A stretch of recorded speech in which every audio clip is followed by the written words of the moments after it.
তোমরা কিভাবে আলু দিয়ে মাছের ঝোল বানাও বন্ধুরা?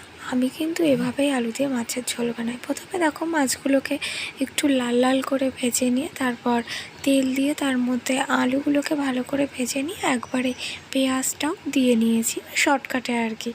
অত তাড়াতাড়ি করে আলু আর পেঁয়াজটা একসাথে ভেজে নিয়ে তারপর দেখো মশলাটাও দিয়ে দিচ্ছি, আর মশলা দেওয়ার জলটাও দিয়ে আবার একটু ভালো করে কষিয়ে নেড়ে চেড়ে নিয়ে তাতে জল দিয়ে একটু ঢাকা দিয়ে তারপর দেখো ঢাকনা খুলে দেখে নিলাম যে আলুগুলো সেদ্ধ হয়েছে কিনা।